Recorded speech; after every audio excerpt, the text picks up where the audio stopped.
Welcome, Patriots. Happy Monday, everybody. I hope you all having a great day. And welcome to Feisty Digs. I see both Rumble and Build are lit today. You guys are invigorated. I love to see it. The participation is great. You guys are awesome. I see you guys dropping some Gold Pill love, some support to keep this mission moving forward. God bless you guys for your support. Please consider hitting that like over on Rumble, even on X, and hit that red pill if you could on pilled.net. And like I said, welcome in everybody. And we have one feisty cat on deck. What's up, there. Feisty? I've been busy. Yes, you have.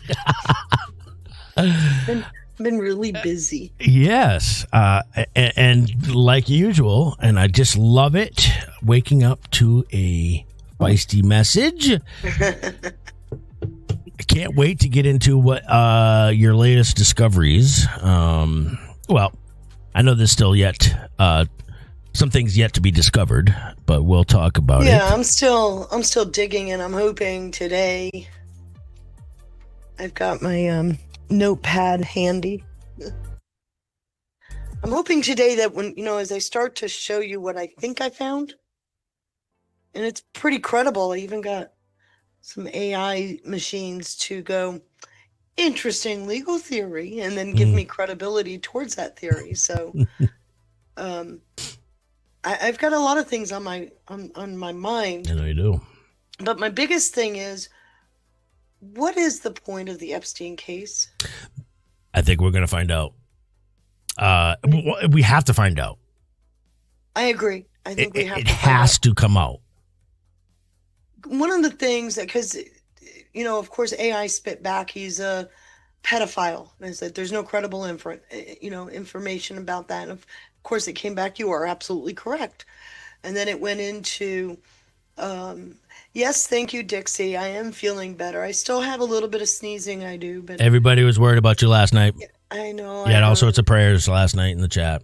Well, I felt them because today my eyes are a little sore, but I think that's because I should learn to close them once in a while. Yes. Staring at the screen can affect that a lot too. Johnny well, got those. These are what I call my computer glasses. They're supposed to protect. Yep. Yeah, my real glasses. I call them my real glasses, although these should be because I wear these most often anymore. Anyway, to get back, thank you for asking. I'm doing fine. It hit me Saturday. So, of course, when I was on Foxhole, I was still in the throes. And then Sunday, it was like, okay, it's going away. Now today, it's probably more than, because I'm lack of sleep than anything. I don't think I'm got the cold, although I do sneeze once in a while. Nevertheless, I'm sitting there thinking, I had an argument for 3 days now. Been having an argument with 3 different AI engines. And I've been there before. It's an interesting argument to have.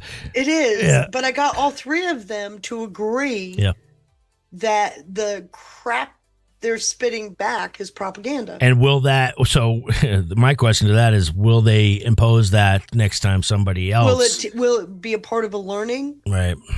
I didn't give them any of the machines any answers. I would say there's no credible proof of. It would come back. You're absolutely right. There's no credible, I find posing it as a question has been more effective with AI. Is there any credible evidence to suggest that? No, because it did come back with, how? That didn't work. Because when I say, is there credible evidence of, it spit back court cases where we know, for example, Ghislaine Maxwell was denied her opportunity to defend herself. It cited witness testimonies. Then again, I would ask, okay, so was the defendant in this case provided an opportunity to defend herself?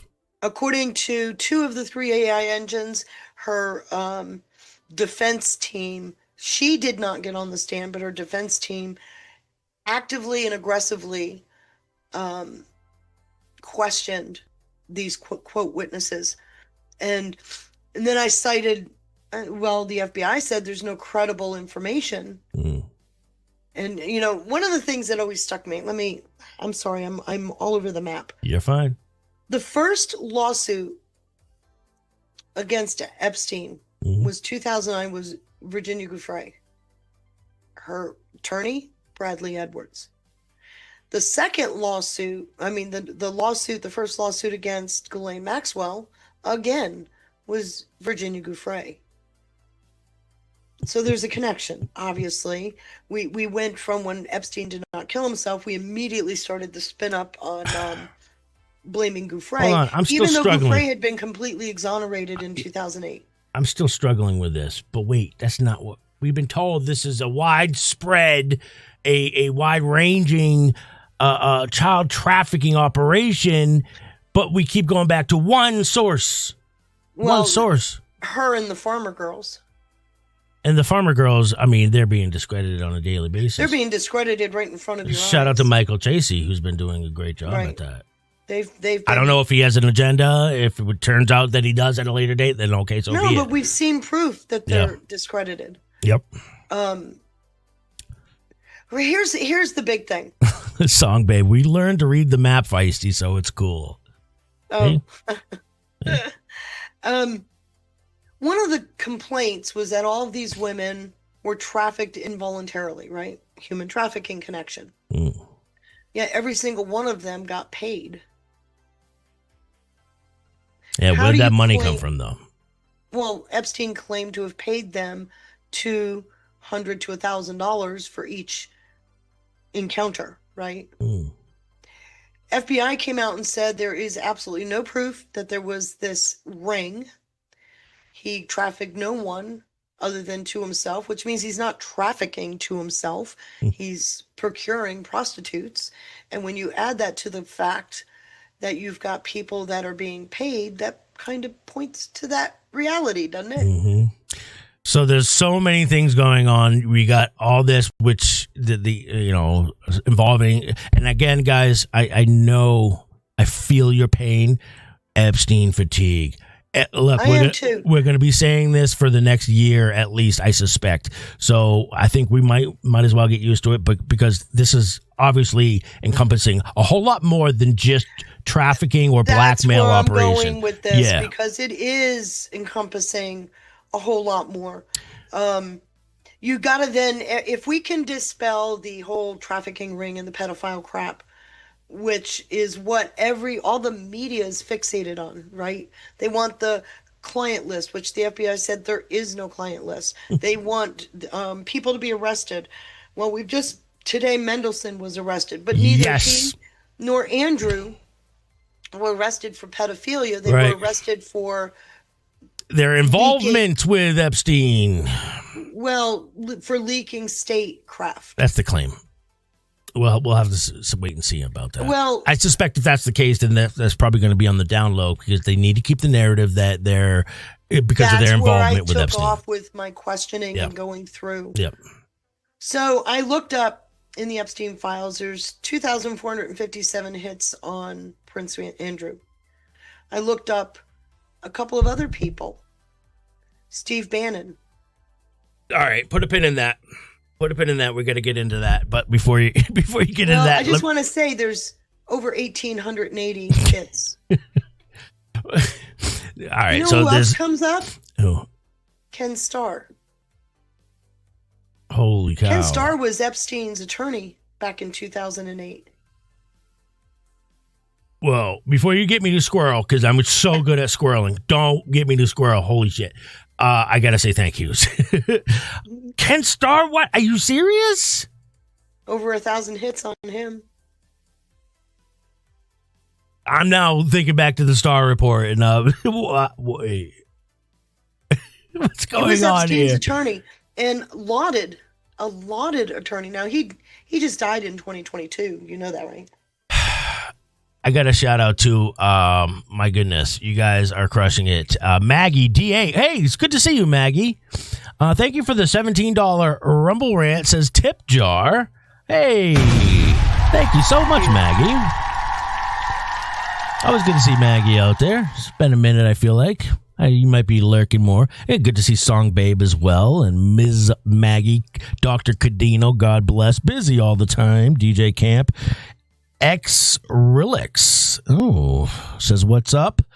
Feisty, just wanted to drop in and I follow you on X. Yeah, guys, make sure you're following Feisty. If you guys want to be kept up to speed on things like this, guys, follow Friends Feisty, Earmuffs Feisty.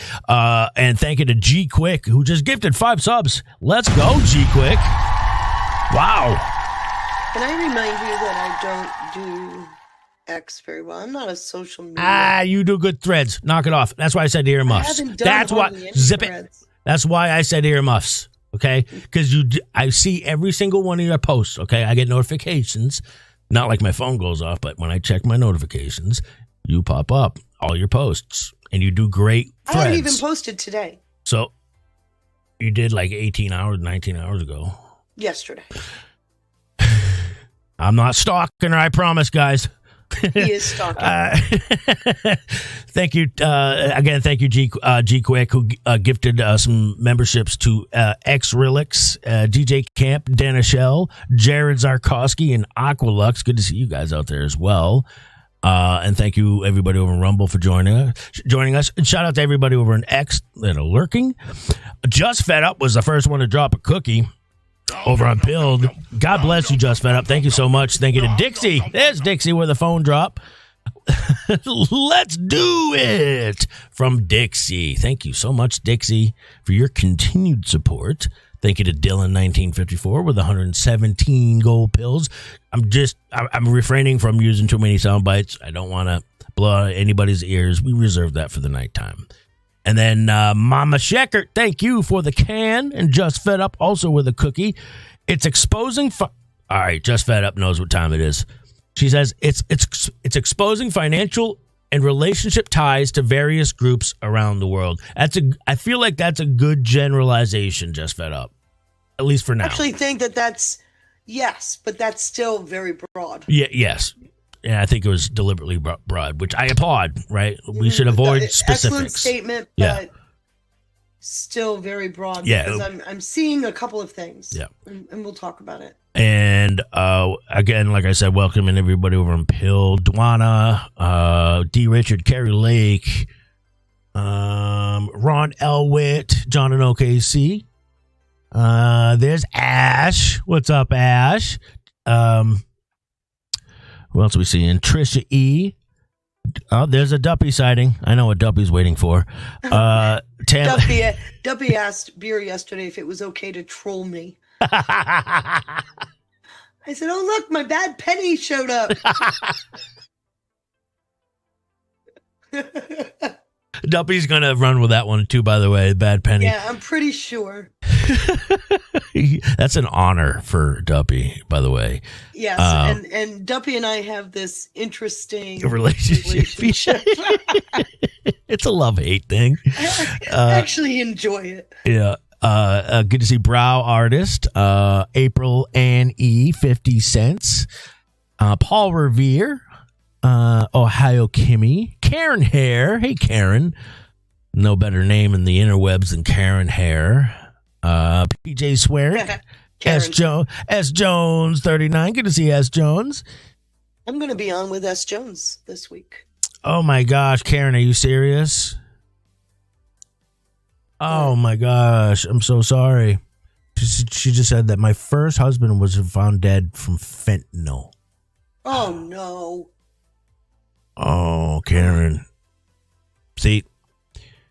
All right. So, there's so much going on. And Karen, I'm so sorry. My heart, you know, especially Karen, my heart goes out to you. Right? You and I share this same thing in common where this deadly shit has affected not just our lives directly, but indirectly as well.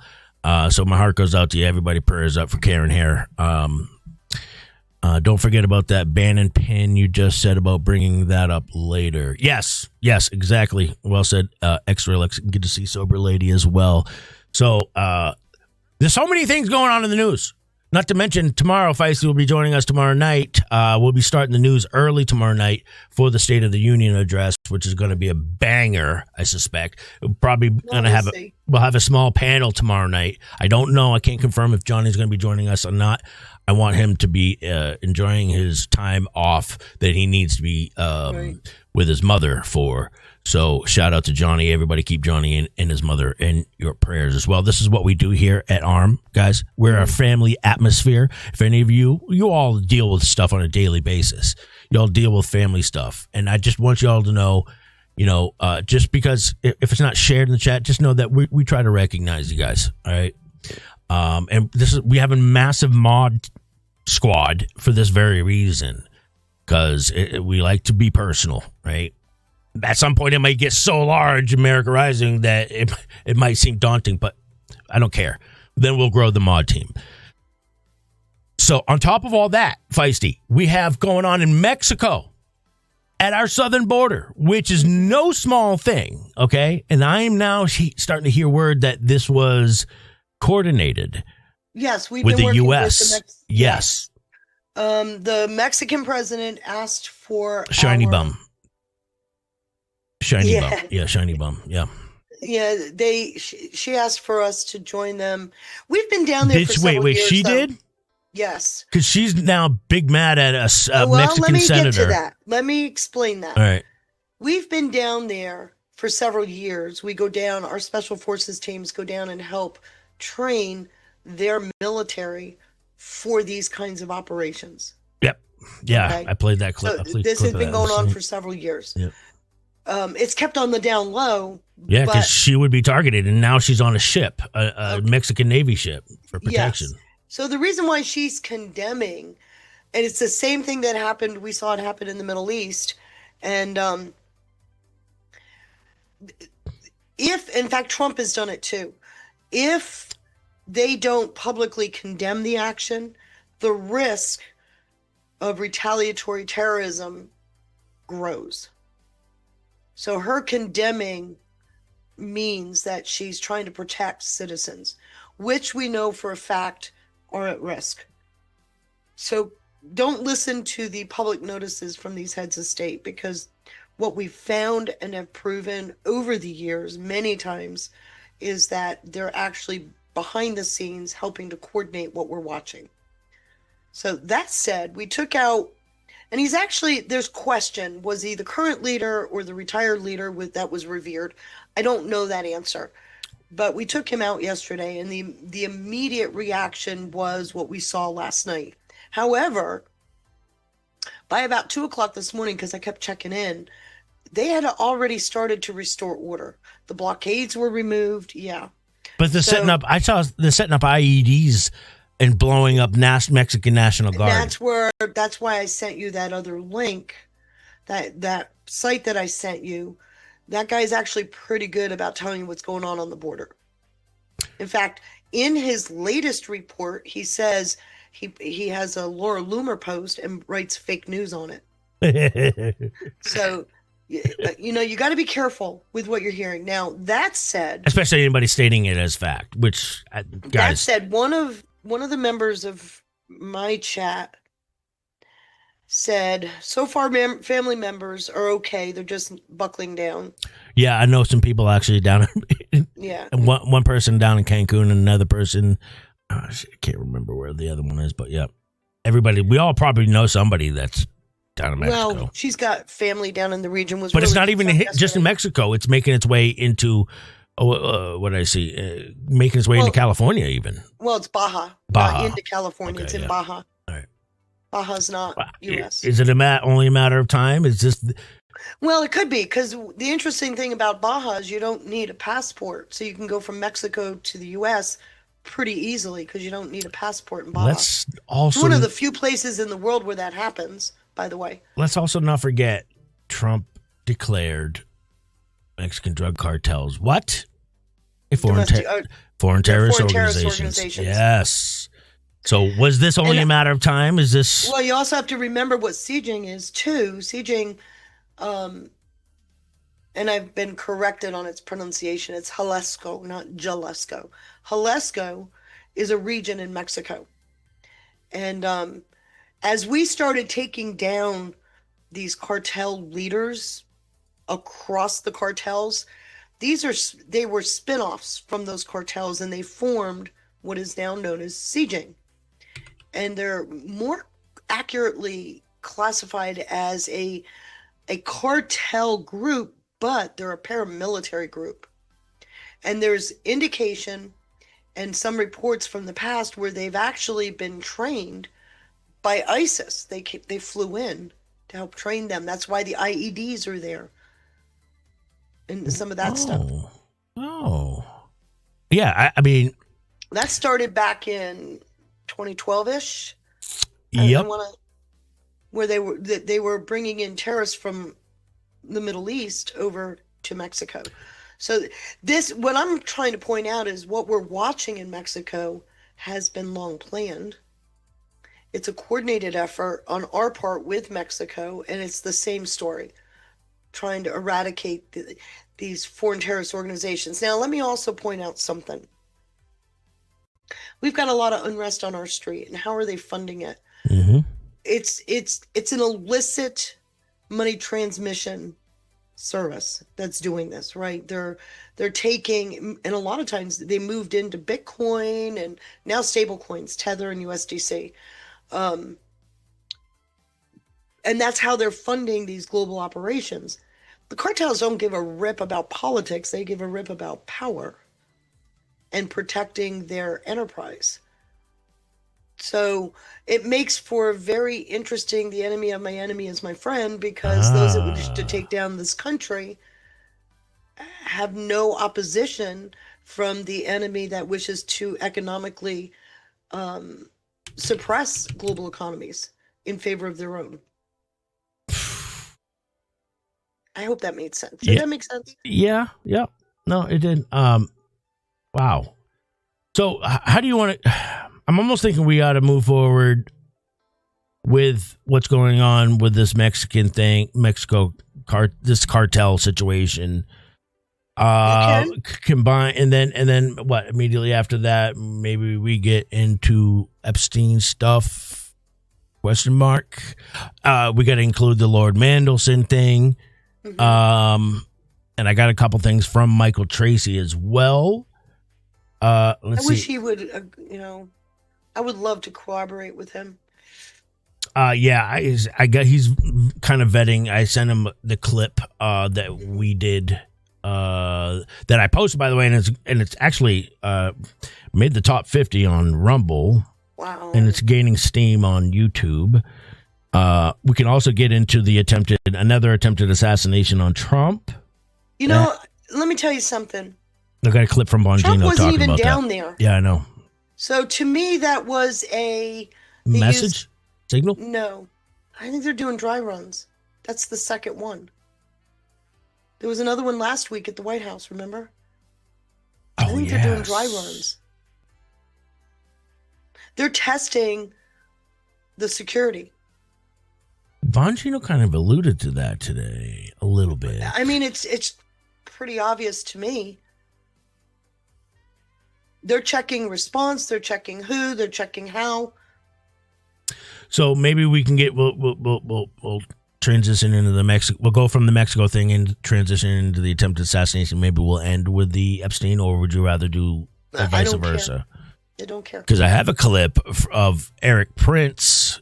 What you saw in Mexico. His clip. Yeah, what you saw in Mexico yesterday is a cartel explosion. It is a government that's allowed the criminal class to overmatch law enforcement, leading to lawlessness and chaos. Allowed, and I made this point last night during Patriot Theater with Ash and Duppy, that we did just expect. It's been so normalized that the country to our literally our southern border has been run and operated by cartels our entire lives. Are we just to expect that that's natural? But we intervene in all these other countries who have allowed terrorists to run those countries, i.e. Iraq, Afghanistan, but we don't pay any attention to terrorists because guess what? I'm going to put cartel in the terrorist camp. I think that's a fair conclusion. cartels. Well, yeah, of course that's a fair conclusion. So why the hell have we never focused on that? Trump is the first one to do that. You know that answer. I do know that answer. That's why. Hey, we got a beer at the parade. You know that's a bad thing to do. What up, right? Scott? What? No. You never ask a question you know the answer to. Yes, you do. No, you don't. I'm not looking for an answer. Hear that, everybody? He's not looking for an answer. I'm asking an obvious question that should be posed to people like mainstream media and so on and so forth. Oh, is that what you're doing? Yes. Okay. So put a 1 in the chat if you are mainstream media. Touche. Hey, we got an Ann Boyer sighting. It says, thank you, Feisty and Sean. What great analysis. We need it shared everywhere. This truth is so important. Thank you, Ann Boyer. And shout out to Scotty Tuhati. Everybody. Hey, Scotty. We got to call. All right. It's not beer at the parade anymore. Okay. We need to call him who he is. Scotty Tuhati. All right. Yeah, he's been coined a nickname. He's been coined Scotty Tuhati. It's official now, guys. Says love this show. Love this show. Love this show with 3 cookies. Thank you, Scott. I really appreciate hearing that. He's a nice guy, and gosh darn it, people like him. I still haven't figured out how or why that works, but he's just really good at what he does. And I encourage everybody, if Scott, affability works, right? Beard Parade does stream on Pilled. All right, don't just bypass his show or overlook him. Okay, if any of you want to be heard, seen, or heard, you have something to say, guys, please, I encourage you. The best thing you can do is reach out to Scott. He is as transparent and welcoming as anybody I've ever met. He will bring you on the show and have great conversations with you guys. So if any of you are ever interested in getting into this sphere, hit up Scott. Do yourself a favor. And shout out to Bobby Digital for that cookie. Says, hey, good to see everyone. And thank you, everybody over there in Pilled, for the support. Earmuffs. I should have said earmuffs, Scott. Pretend like you didn't hear that. All right. So I also have that Eric Prince. I have that Eric Prince clip, but I also have Art Del Cueto. The Puerto Vallarta airport briefly opened today just to close again without a single flight departing amid cartel activity. But I think you had something in the digs folder to boot about this. Did I see? No, it was the Eric Prince one. I'm sorry. I'm not going to pretend to know all the ins and outs because I've been a little bit busy with I know you have. Little dig. I know you have. But I will say this. While they're not, and it seems interesting that they're not directly targeting American tourists. They're directly making life difficult for American tourists. Yeah. So there's a message there. There's a message there. All right. Well, let's get into that Eric Prince clip, who says, again, what you saw in Mexico yesterday is a cartel explosion. And I guess there's a new guy, because you can make the case that, all right, you take out one leader, they're just going to fill that gap. Right. Which goes back to the chair. Which is what they always do, right? That goes back to the chair and master discussion you and I always have, right? They're just pawns. Right. If we don't take out those at the tippy top. It goes even further than that. Think about it. It proves that the cartels aren't running the show. Are you following? Yes. Because if you can quickly replace the leader, they're following another directive. Number one. Number two, I think one of the misnomers is we focus on drugs and all that stuff. We stop focusing on the state actors involved, which is why I think the Epstein files are an important thing to go through. And I think we're getting close to that. Now what's going on down there is a direct response to our action in the other front, right? Going after, what did Kash Patel just tell us? We've been following the money and we got him. Then this happens.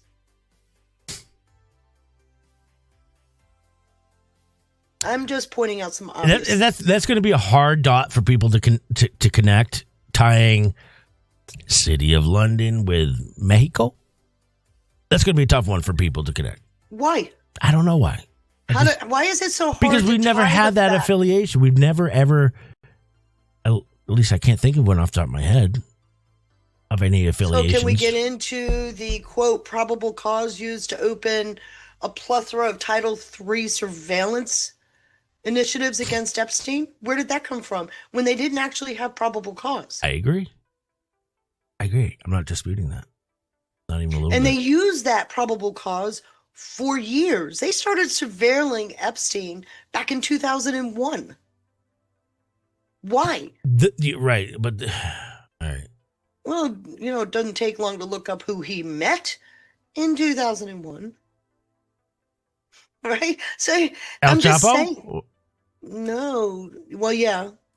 Well, I think they knew each other, but they're on record as having met in the towers. And not forget Scott Rothstein and his connection with cartel members. And that's the other interesting thing. A lot of these players that I've been researching are not Rothstein connected or Bradley Edwards connected, which means there's two different networks in operation here. Oh, damn. Wow. Great point. Damn, Feist. Which just adds to the confusion. Did I tell you I have a bit that just adds to the confusion. Take a fucking aspirin. All right. So let's listen to what Eric Prince has to say about this, and we'll discuss it a little bit further, and then we'll get into the Epstein stuff a little bit. Mm-hmm. And I remind everybody, tomorrow night, State of the Union. I suspect we're going to hear a lot tomorrow. And I almost forgot too. No, I don't think tomorrow's going to be what we hear. It's going to be about the show we watch. You got a lot of Democrats that are supposedly going to boycott it, and we've seen a bunch of shit shows in the past. But right now, all eyes on SCOTUS. I posted a couple of his truth posts. He's going to use SCOTUS in lowercase letters now because of their stupid opinion, and I'm laughing. I can't stop laughing. I'm thinking. In fact, Susan Kinkinda just said the same thing. Barbara Boyd, it's also mentioned in the SCOTUS opinion. He's got better tools. Besant just said under Section 232. I went through that the other day. Mm-hmm. Which a lot of people give Trump shit for using the weaker one first. No, that was very strategic. That was my time. For investigations, which are still happening, by the way. Because remember, he only has, under Section 122, he only has 150 days to use that solution. Yep. So then you got to look at when he used IEPA, what did the court tell him? You can continue to collect tariffs. Why? Because he's got 5 other statutes. That's not what they said. Well, I thought they said that he has to give the money back or can't kill it. No, they did not rule on that. They kicked it back to the lower courts, which is where these other statutes come in. But remember what happened, though. He used IEPA. They tried to block the tariffs. What's their purpose? Obviously, to take down our economy by doing that. The court said to him, and this is why I'm saying people step back. The court said to him, well, you can continue to collect those tariffs while this goes through litigation. That bought him almost a whole friggin' year. Plus the 150-day temporary solution. And what did he immediately do? He re-implemented. First, it was the 10%. Remember, I showed you 122 gives you up to 15%. Next morning, bam, global 15%. It reminds me of the Q post that says, what happens when you know their game plan? I mean, that's a point. Yeah. So what he's doing by going after the Supreme Court, and they're invited just barely. I love that line. He's so full of shit about that. But now, who doesn't want to tune in to at least see the faces on those justices as they sit in the front row? They're going to be stoic the whole time. Oh, they always are, but we've seen where at least Roberts will shake his head. and the other post, there's a post out there that Chief Justice Roberts can be classified as a supranationalist. Well, if that's the case, that's impeachable. Yeah, that is. Yeah, because what else would be impeachable? An oath to the Constitution. Yeah, is him taking a vacation to Eisen's little palace there in Czech Republic. Czech Republic. Yeah, but I've spent 35 plus years reading court cases. Okay, I can tell you without a doubt, he is the architect of the conservative voice on the court. Okay, Be extra objective when he analyzing is definitely SCOTUS. a nationalist, but he reveres the institution of the court, and many times will flip his vote to the majority so that the court doesn't look, flip it to the other side so it doesn't look partisan. He abhors the politics being entered into the court's deliberations. And you can read it over and over and over again in all of his opinions. So, all right.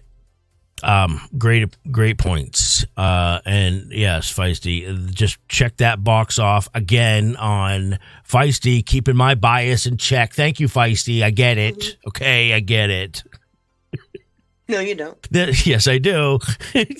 Well, there's something else that's being missed here with what's going on in Mexico, all the strife and stuff going on in Mexico, and then with the called end of the line, State of the Union tomorrow. Something else is being missed entirely. What was being ramped up before I start this clip? What was being ramped up before all this Mexican cartel strife was going on? Where were ships? Navy ships. Where were they headed? Ford now is over to Iran. Exactly. Mm-hmm. And people were surmising that Trump is going to have to lay out his plan with Iran at the State of the Union or whatever, which I don't see that happening. I don't see that happening. So again, it's not cheap to do that. Like that right there. It's an understatement to say that. Let me tell you something. It's very expensive to do that, which should suggest to me. You don't move an entire armada. It suggests to me casually, that there's something else that's going to happen with Iran. I don't know what it is, and they're talking. White House put out a message saying people should easily figure that out. What is the sticking point that Khomeini refuses to compromise on? What does Trump want? Nukes. Oh, no. It has nothing to do with nukes. Get that out of your head. It has everything to do. That's the messaging he's putting out, though. Yes, but it has nothing to do with nukes. It has everything to do with regime change and a free and fair election. Boy, those two things don't go together synonymously, though. Mm-hmm. Khomeini is saying... And good luck selling that to the public. Non-starter. Yeah. That's what this argument is about, is trying to get a new election for regime change. And why is that important? This isn't even about Khomeini anymore, because Iran's a stronghold. Is a stronghold for the globalists. I think we all suspect that too. But this is about the hardliners. What did they do? Have you not thought about why Trump is allowing all the news coming out of Iran is that the hardliners are killing thousands of Iranians, right? Yeah, but Trump is that. Really not saying too much about it. No, if they do this, in fact, he even said if this continues. In fact, he even came back with, "Well, we're going to do our own review of those numbers." Yeah, because he doesn't believe those reports. Right. So, what are the reports are about? That's propaganda. Who would put out that kind of propaganda? The side that wants to do the regime change, maybe, like Pahlavi.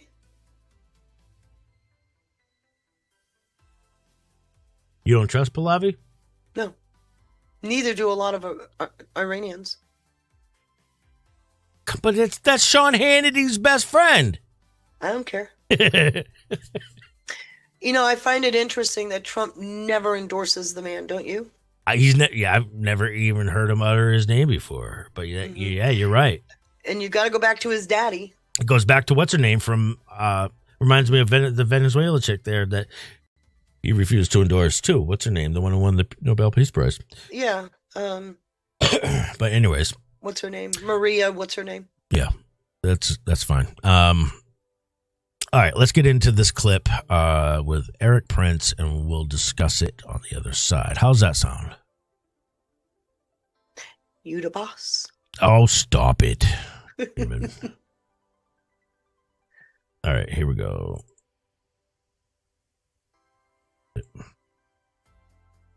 Eric Prince, thank you for doing this, and thank you for hanging around. Your thoughts, sir? Well, Steve, what we're seeing in Mexico yesterday with an explosion of cartel violence. Trump is right to take on the immigration issue, to say we're going to deport the illegals. We're especially going to go after the criminal illegals that have been killing and looting and wrecking the country. We're working in Haiti right now, which is at the far end of the spectrum of what this defund the police, embracing of lawlessness will get you. And so if we want cartel explosions like in Mexico, or you want the extreme, the complete meltdown of a society in Haiti, then keep allowing laws to be ignored and but hang on. I don't talk a lot about this, about the personal of how I even came about, but Haiti's a perfect example. Why was I selected to step into the campaign and becoming a CEO? I'd never run a campaign in my life. It was because we were experts at Breitbart on banging up the Clintons, and particularly Peter Schweitzer. I was chairman of government accountability. We'd just done this big project called Clinton Cash. What was it about? How the Clintons had stolen all the money out of Haiti. How the Clintons and the Democratic apparatus and all these do-gooders had sat there and used Haiti as an example to say the world, oh, this is so terrible, poverty, you got earthquakes, got all this hurricanes, and they had looted the cash. What you're seeing today is the payback for the looting of Clinton, because they don't care. What they want is illegal aliens to come in the country and then put them on big social programs again and vote Democratic. They don't care about the carnage they leave behind. And Haiti's a perfect example. They didn't care about the Haitian people. The Haitian people were just a means to an end for them to get more money. And you saw how they left it. They turned it over to barbecue and the gangs. And now today, 10, 12 years later, it's a hellhole. It's a bigger hellhole than it was then. It's 10 times worse, Eric. And you've seen this up close. This is what these do-gooders do. Trump stepped in and said, hey, here's what we're going to do. He gave the American common sense, and they hate him for it. This is one of the most central reasons why they hate him. You saw it there today. He says, how can the media be against this? How can politicians be against this? How could they be fighting up in the streets of Minneapolis to keep the bad hombres there to protect them? It's the same reason they looted Haiti. They use all these people are a means to an end for them to concentrate wealth and power. And if the American people have to suffer, or the Haitian people have to suffer, or the common man and woman in Mexico has to suffer, then that's just tough, because, those people don't have any power. Eric Prince. What you saw in Haiti 10, 12, 15 years ago with the earthquakes, with the hurricane, was a big fundraising effort. And the Clintons looted a lot of that. They left the place undoubtedly worse. And with all that aid money, it's like watering weeds, and it reinforced all the negative aspects of that society. What you saw in Mexico yesterday is a cartel explosion. It is a government that's allowed the criminal class to basically overmatch law enforcement. When you take out a gang leader and the gangs respond by locking down large parts of the city, including thousands of Americans that are stuck there, taking over an international airport, it's allowing lawlessness and chaos. What you're seeing the early stages of is the lawlessness and chaos allowing tens of millions of people to have come across the border over the past few decades, and especially over the Biden administration. And they're trying to protect that. The people that are paying for those kind of protests are undoubtedly on the take from the aid money that goes to those migrants. The Trump administration was brilliant to liquidate USAID at the beginning of the Trump administration, because that money was used to foment more illegal migration and more nonsense, and the overhead, the money that was appropriated, I think it was like $43 billion. Almost all of that was washed through U.S.-based NGOs that just paid for more leftist do-gooder without actually doing much of anything effective in the field where it was let me get your thinking in the short time I've got for you or available. There is this talk. You've been a strong advocate of take the torch to the enemy down there, of interdiction. If the corrupt and incompetent Mexican government's going to do it, then we're going to have to do it. Yesterday, there's now open discussion about how this was a joint internally in the United States on every different command, an intelligence team put together called Cartel Control that provided targeting. At least all the mainstream media reported that the Mexican military led this effort. Well, do you believe that that Delta Force and other beyond even intelligence was involved in this strike? What we do know, Steve, is that there's been a lot more U.S. military aircraft traffic along the Mexican coast and watching some of those areas. Rivet joint aircraft, which is a big electronic intelligence, it's going to vacuum up pretty much every radio or TV or internet transmission in an area. So they've definitely been building an intelligence picture in the same way that the pattern of life, the bed down location of Nicolas Maduro was down to the square meter. I would say that kind of firing solution and information intelligence has been gathered on a lot of these cartel leaders.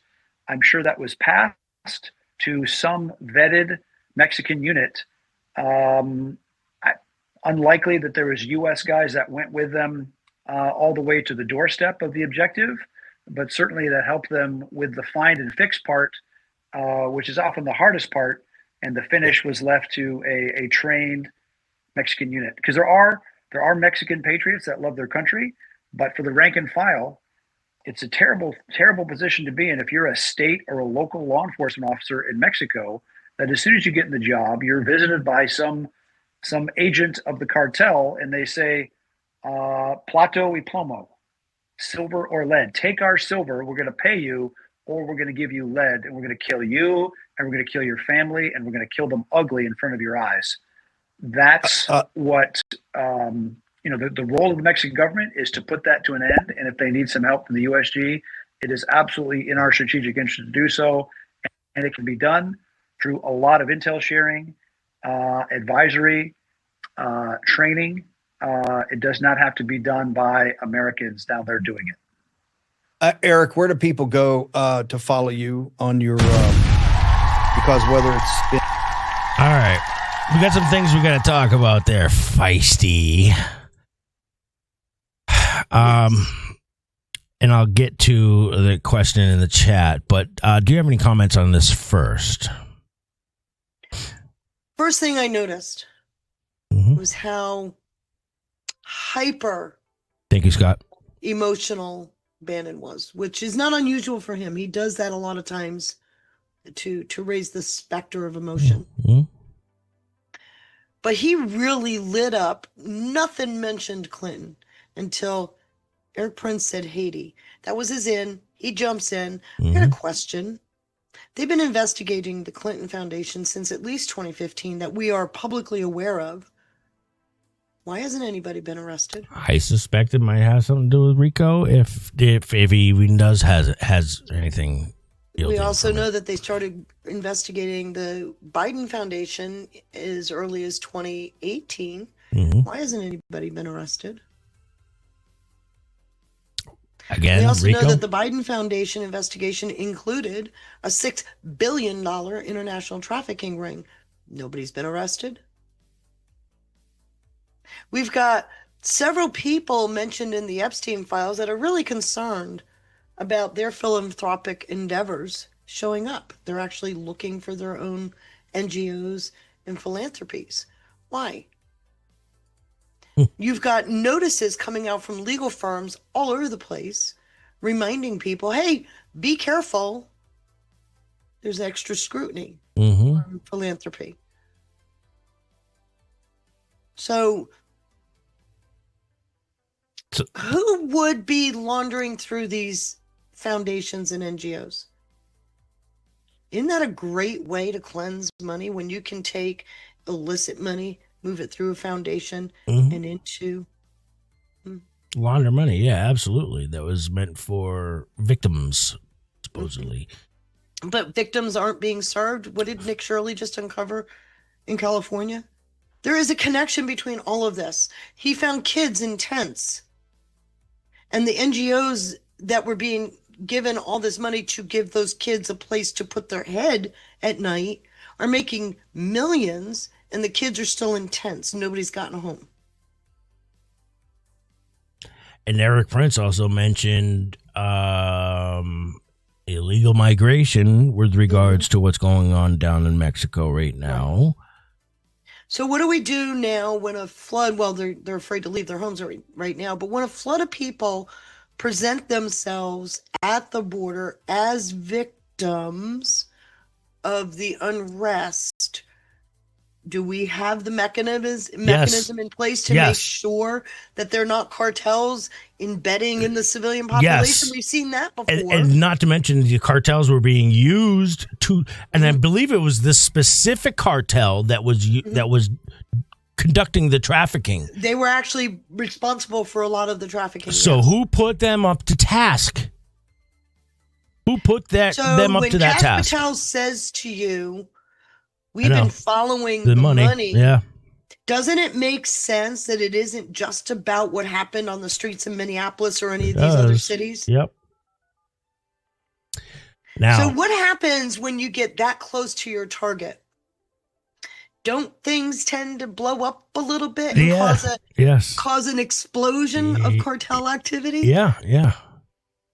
Which again conveniently takes us away from what's going on in Iran. Now you could make the case that this is intended maybe from the globalist to distract or to keep the Trump administration busy with it may be Mexico. I don't find Hegseth ordering that armada to Iran to be a distraction. I agree. But I think Mexico as a distraction. I don't think that's a distraction either. We have a very good capability. It's called walking and chewing gum. Yeah. We have proven that we can sit on multiple fronts and actually be okay. Right. So I'm not concerned. They're two different theaters. We are definitely in Mexico. I've showed you the groups that went down there. Yeah, I proved it last night, actually. Real quick, thank you to shout out to Scott17, by the way, one of our great mods. Scott17 dropped 2, not just 2, but 3 cookies. And Jen Hall, thank you for the can. Now, this brings me to a in the chat. All right, so shout out to Francine. And Francine knows she's been with us for a long time. She knows that I'm not like picking on her, but this is a common outlook regarding Bannon, and I think this might actually provide a good segue into the Epstein stuff. Francine said Bannon. She thinks Bannon is the snake in President Trump's poem. Just my opinion. Which hat tip to Francine for saying just my. Following up with just my opinion. Just my opinion. But I said, what if we could poke holes in that, Francine? But I did, say that it's a valid concern. And then she said, poke away. She says he was conspiring with Jeffrey Epstein to use the 25th Amendment against President Trump. I want to hear the counter to that. So I'll pose that to you, Feisty. For those who have a concern about Bannon, what can you say to that? I just want to show you something. You see this? I do.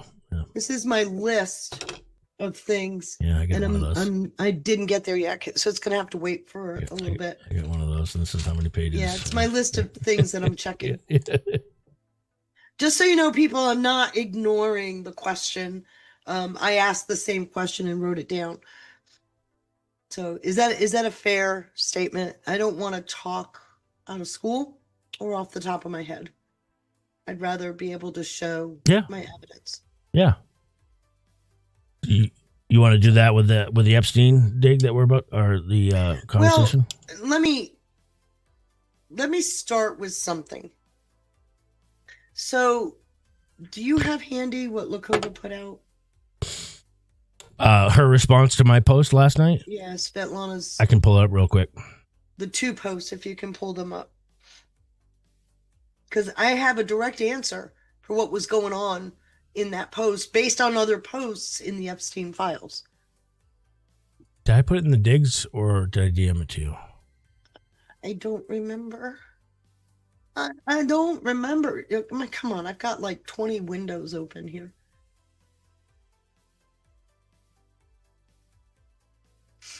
I think I put neatly it in the filed, folder. by the way. I've got it. All right, let me see if I can find it here. So I've been trying to answer the question. We've now debunked there was no trafficking ring with Epstein. Mm-hmm. We've now debunked that he was using his network as an influence peddling for bribery, because even the FBI said no. Okay. There's nothing there. Great start. Yep. Okay. We've now debunked that there was probable cause to open the Title III surveillance on him, because the probable cause was based on pedophilia and sex trafficking, which was not true, and they knew it as early as 2006. Mm-hmm. Okay. We know that they started surveilling Epstein in 2001. The only 302s that I find in the Epstein files, or that I've reviewed so far, all have to do with an attorney in the UK with her list of fake witnesses, and nobody's been arrested for the Bradley Edwards component to the UK. Mm-hmm. So then I started asking the question, what the hell's going on with the Epstein files? Please, I need to understand what was the purpose of the Epstein investigation, because all that other stuff is garbage, which the FBI has told you, which has been reported. By the way, he wasn't a pedophile, but it's still being recited as such.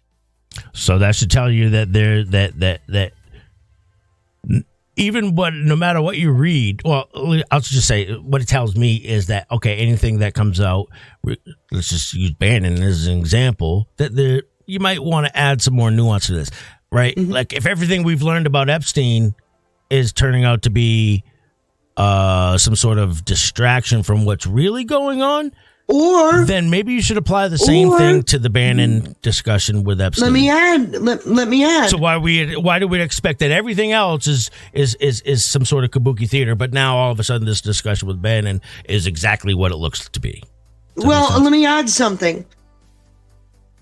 If you can get the public understanding of Epstein as this sexual pervert without proof, without arrest or anything, you can also continue that facade to keep surveillance on him and anybody attached to him, which is what it looks like is what was happening. That is called, folks, fruit of the poisonous tree. An illegal surveillance, because it's on a false predicate, right? Yep.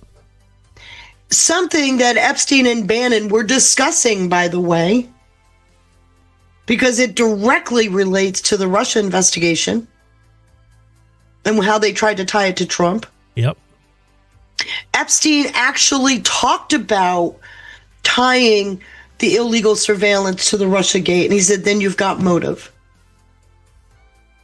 So now I'm going to ask working again, so that's showing that he's working with Bannon. With Bannon, not with Bannon against Trump. It's a peer-to-peer relationship, right? Because Bannon at times gives Epstein advice and vice versa. It's a back and forth. But if I'm the previous administration, then I might use this as fuel or. Well, it is interesting to me that Alex Acosta, and let me.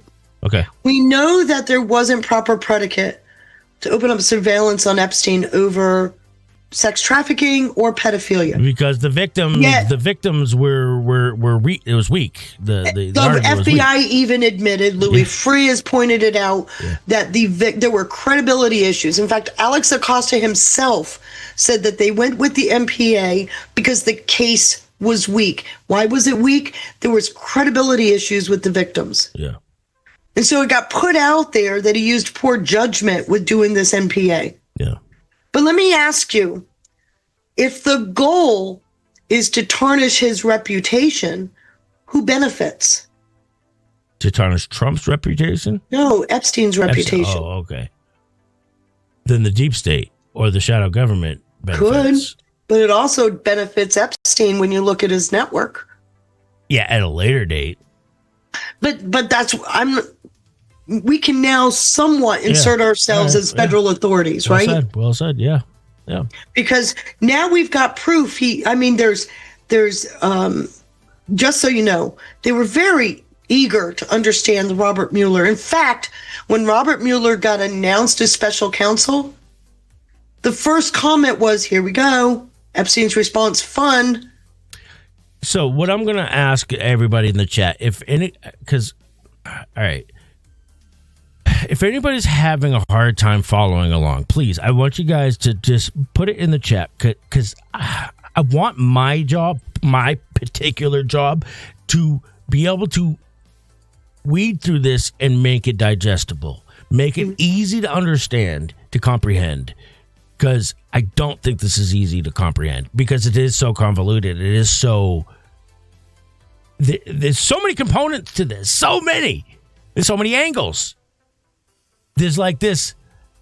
It seemed like Epstein was working on behalf of the deep state and the shadow government too. Now we're making the case that he was actually working with Bannon on behalf of Trump's best interest.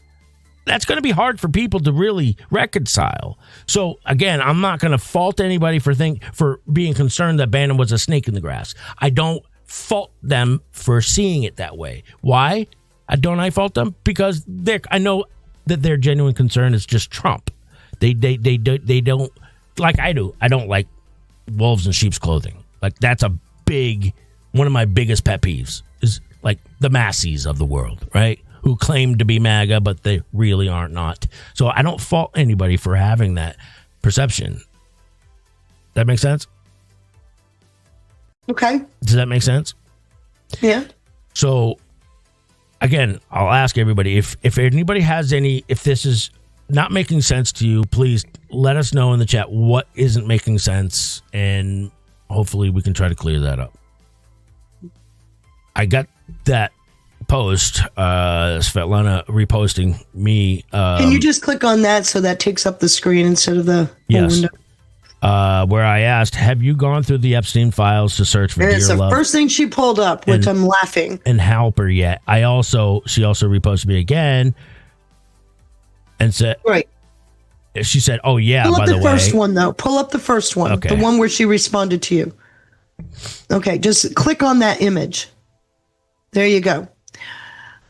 Ergo is a company, by the way. RP Eddy is a friend. He's the CEO of Ergo. Oh. Okay. Dear Love is on both our advisory boards. I am in France. The person is Mark Lloyd. Mark Lloyd was on the Federal Communications Commission. There's a story behind him. Okay, so I asked if she looked up Dear Love and Helper, and she comes up with this one. But the reason why I asked that is important. Because I had already spoken to you. Well, yes, but I also want to see if there's a City of London, MI6, MI5 connection. I have not found a City of London. I found some interesting things, but not directly. This is the closest thing I can get to City of London is Dear Love and Helper, because they're spies for MI6 or MI5. But I see what you're saying. All she did was show that Dear Love is on the board of it's the other one. There's two companies. Ergo is one of them. RP Eddy is the CEO of that. Mark Lloyd himself is telling this to Epstein. Now, who is Mark Lloyd again? He's a lawyer. He's a lawyer, okay. But he used to be, let me find my... So what do you think this is in reference to? It's influence. One of the things I find when I go through the Epstein files and I see all kinds of communications like this, remember when Ghislaine Maxwell said in her proffer that it was decided that the Clintons needed a Davos-like entity? Yeah. And I said, well, it looks like maybe the Clinton Global Initiative, which is the entity above the Clinton Global Foundation, was that?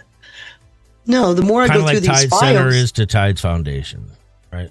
Kind of. Okay. And I'm not saying it doesn't have a role, but the more you go through these files, the more it looks like that Epstein's network itself was a kind of a subterranean Davos. Oh. What is Davos about? It's about high-powered connections and influence peddling, right? Right. So Epstein was inserting himself into these networks, placing himself as a credible networker, like a go-between, an influencer, and in the meantime getting information. Isn't it interesting that the person working with Clinton investigated the Clinton Foundation himself, Louis Freeh. Louis Freeh. Whoa. Okay, so remember his book, Investigating Clinton? No, but I remember you talking to me about it. It's in my Rothstein dig. So, all right. So, holy shit, I got to collect my thoughts. So, why I asked this question again in the first place was because I'm starting to develop it in my mind that maybe Epstein was some sort of go-between access, dare I say, access agent for... It came out years ago that he was no, I don't think he's City of London. I see no proof of that. That's why I asked about Dear Love and Helpers. What I'm opposing. For Helper, there are 55 results in the Epstein files. Dear Love, where do I have it? There are 11 results. That's not influence peddling. So again, she reposted me and then said to my... This is interesting. I can go right down the line on this one. All right, where I just to remind everybody, I asked the question, have you gone through the Epstein files to search for Dear Love and Helper yet? Mm-hmm. And I think that's all she gave you. So what she said was Epstein to Bannon whilst Bannon is in London. By the way, Stephen Helper, real deal. She's quoting from a text exchange. Bannon says, why do you say Helper is the real deal? Epstein responds with, it will have to wait till face to face, but definitely. Yeah, I sent you links wise. Okay, so let me explain Stefan Helper. Stefan Helper had an extremely large network himself. So when Epstein's referring to him as the big real deal, it was because of his network. He had inroads into pretty much every power broker around the globe. Sounds a lot like an Epstein to me.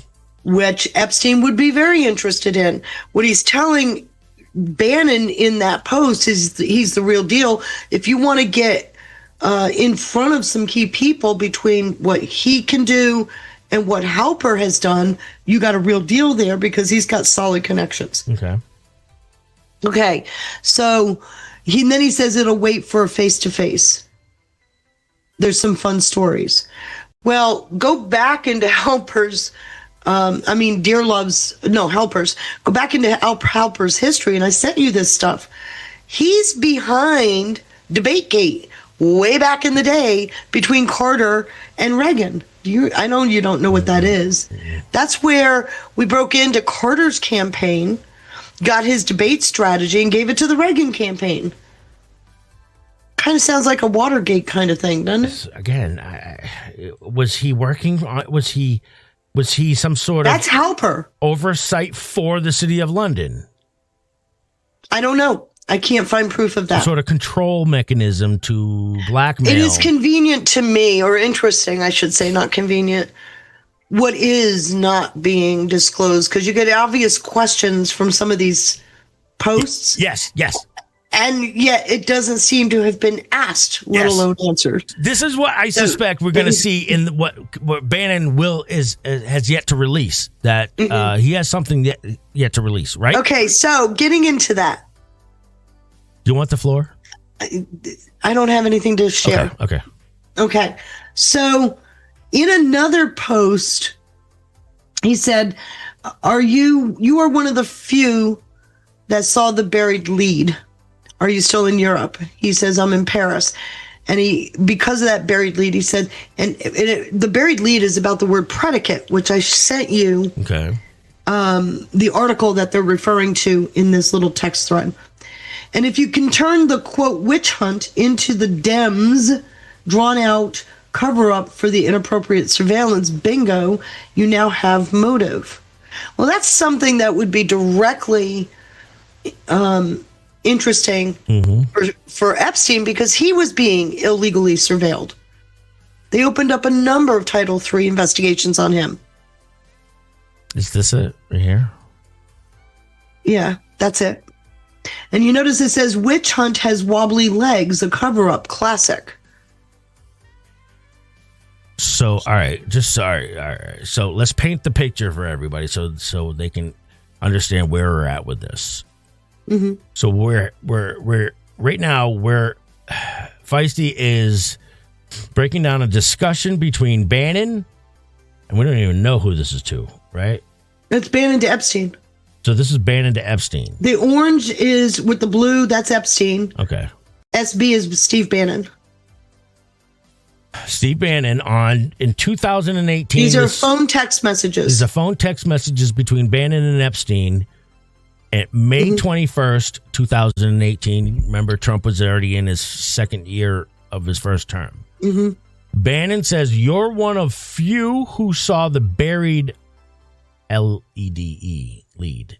And he put that in kind of quotes, right? What's a LEDE? Well, it's a journalistic tactic, Okay. right? Lead. All right. And then he asks, "Are you still in Europe?" He says Paris, and then says, "And if you can turn the quote witch hunt." Epstein's quoting witch hunt. I'm assuming he's quoting Trump. Is he denying that this is a witch hunt by quoting it?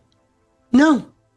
He's citing Trump. Trump started calling it a witch hunt. And if you can turn the quote witch hunt into the Dems drawn out cover up let me the stop you for a second. surveillance. He said bingo. It's important to note the date of this. Okay. 5/21/2018. This is a year into the Mueller investigation, which Trump, almost exactly a year, because Mueller is appointed like the 16th of May of 2017. Wow. So it's about a year in. We're getting all of these indictments. Remember, they went after the Russian influence farm. Yep. And then the government had to drop the case against them because what ended up in the Mueller report didn't match the indictment against them. I don't know if you recall all this, but this was going on at the time. Yep. So it's important to note this date because the term witch hunt became a conventional name for what was going on. Okay. Not just because Trump called it one, but it was becoming painfully obvious they were on a witch hunt. Okay. I get it. And they were trying to find a crime. And what we find out. Well, that's unlawful, by the way. You can't do that. It is unlawful. You can't investigate an individual in search of a crime. You have to investigate. But what we also find out is they were threatening. This is why Manafort was in solitary. They were threatening extreme conditions for these people if they didn't give up dirt on Trump. Remember? Yes. Oh, yes. So we now have several people that they're trying to kind of strong arm into coming up with any dirt. They didn't even care if it was real, which if you look at the Epstein case, it's identical. Find me dirt on Epstein. He's a pedophile. We don't have proper predicate, even though we all know that there's shaky grounds. I mean, this is Acosta himself in 2008. But the part that's going to confuse everybody is the fact that that narrative was was being seeded with us, in 2016 with this community, with Q. That's where this whole narrative began, that Epstein was a international sex trafficker, blackmail operation. There's a reason why we were the first target on that. Does that make sense? Well, I think everybody jumped on that bandwagon back in 2017 and 18. And it's going to be important for us to make adjustments. But I think, because like I've told you before, by the time the Mueller report came out and all the noise about Epstein started to immediately come out, from Mueller report hits in May, and within days, we're getting this Epstein crap. And at that point, I'm going, something isn't right here. It was a direct pivot, right? They didn't get what they wanted out of the Mueller report. So now they need somebody. And they went after Epstein. And what was constantly put out there? He's a pedophile. Trump's involved. They gone to Epstein Island. And it was always around sexual perversion, of which the FBI themselves says there's no credible information. And like I said, we were told there's no evidence that he trafficked anybody to anybody other than to himself. You don't traffic people to yourself. That's called prostitution. And and not only that, but and they all got paid. And I agree. I know you're not the biggest Mike Benz fan, but I agree with him on the aspect that Epstein, the narrative that he's this wide ranging pimp, global pimp. It's just you don't have enough time to do that. And again, that rumor would get out really fast. You probably don't want to go to Epstein Island because it's been known word is that he's blackmailing people. But the other part of it is he was blackmailing people. Wouldn't that get out even quicker? That's what I'm saying. That's exactly what I'm saying. Yet there is proof where Epstein is advising Bannon. If you're around any women, make sure you get it all on video. It's easy to set you up. So he's warning Bannon of the potential of being caught in a compromising picture, which they do all the time. He's warning Bannon about that. So can you make sense of so he says you now have motive? Bannon agrees, says yup. Witch hunt has wobbly legs. All right. Witch hunt has wobbly legs. A cover-up. And look what he says classic. right after that. Were the Watergate burglars appropriate? So what that's alluding to is they're doing this witch hunt is a fancy Watergate effort to illegally surveil and get secrets. Well, that starts to take you to a different place, doesn't it? Mm-hmm. Why are you doing this to Epstein? What are you trying to find out from Epstein? He's got this huge network where they're sharing information. What did they get Mendelsohn and Prince Andrew for? Sharing statecraft? I'm starting to see a very different picture here of two different networks at play. That right there is undeniable to me and you at this point. One adversarial to the other. So the Q post says we're in a worldwide stalemate. Everybody's got dirt on everybody. I think these are the two networks. The underground network that was seeking the globalist, the Leviathan, if you will, and this one. But my job is to help articulate this or help the audience be able to articulate it. But you have to let me go silent for a minute. I don't think I'm doing a good job. You got to try. I got to step away. I'll be right back. So, I don't know if I'm articulating this enough that's making it easy for you guys to understand. I still struggle with it myself at times. So, and as I'm sitting here reading this follow-up to this discussion that Bannon's having with Epstein, guys, Bannon asks, always a good thing, a really bright guy. What's he saying that in regards to?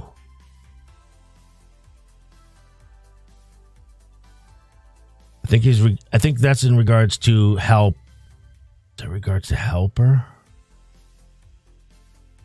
He mentioned Ken Starr here. Ken Starr lunch tomorrow, New York at 2:30. I'm flying tonight with Hannity. Great. Norwegian Embassy invite for you if you have time tomorrow. London, by the way. Stefan Helper, real deal. Why do you say Helper's the real deal? And then he says, it will have to wait for face-to-face, but definitely Helper, the real deal. Okay, so can I step in? But definitely the Norwegian... He's wanting the have to wait for make sense of this in simplest terms. Okay, so the face-to-face he's talking about, there are some, and I sent you a link about Helper, by the way, some of his rather interesting past endeavors. The one with Hannity, and there's more. Check out what they say about Hannity. That one. Yeah, or below that. Bannon calls or Rod Rosenstein. No. Yeah, there's more to that too. So why did you say Helper's the real deal? He said it'll wait for a face-to-face. Scroll down a little bit. Scroll down? Is that the bottom? That's the bottom. Oh, then it's the wrong one.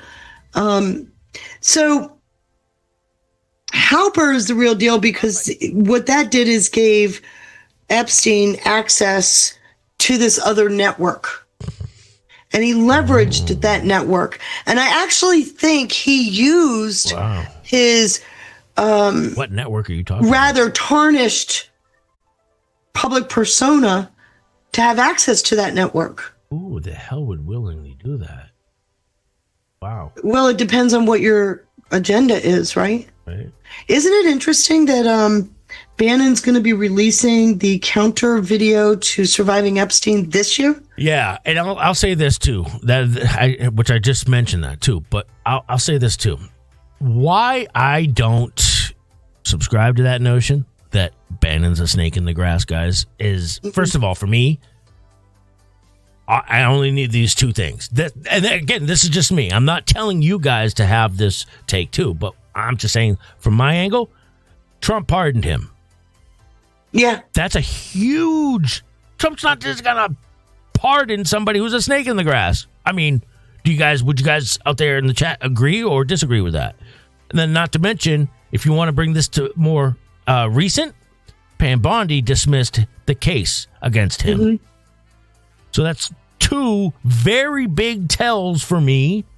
Which massive. Also, if you think about it, and some of the communications we're seeing about Bannon tells you where the DOJ is headed. I think Ghislaine Maxwell gets a commutation. I really do. Yeah, but that public optics of that at this point would not be at good. This point is not going to work unless other things come out. Right. But as I go through some of these text messages and emails and the communications that are going on, I think the reason why NGOs and philanthropic endeavors are really nervous right now, and it's been publicly reported as such, is because they know they're now the target. And I love what Song Babe said. I don't have to decide. Yes. You don't have to decide, Song Babe. That's well said. You don't have to. That's always that's another thing I like to encourage people. I think you're better off not making final decisions or conclusions about, all right, let me give you another example. General Flynn. A lot of people think he's been a little bit flimsy lately. Guys, stop. Yeah. Put the brakes on right now, man. General Flynn is what a lot of us suspect in being a spook. Let me just ask, do you think a spook, well, spook has a negative connotation to it, right? Suggesting that it's nefarious all the time. Well, does that have to be true? Can a spook work for both sides? Just like infiltration on both sides? Just like FISA works both ways? Just like all sorts of other things. So, look, we don't have to understand how it goes in order, and another thing I'll say too, in the end, I think it's fair to say a lot of people we thought were good will turn out to be bad. A lot of people we thought were bad will turn out to be good. Mm-hmm. So to Song Babe, what Song Babe said, this is where I would encourage you to not reach any sort of conclusions on individuals and their roles, unless they're an Alexander Vindman or, you know what I mean? Bob Mueller's a perfect example.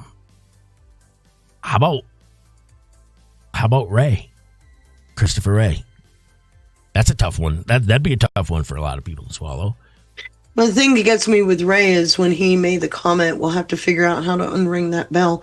I don't know if you remember what that was in reference to, but it was right after he was nominated. He'd just been confirmed, I believe.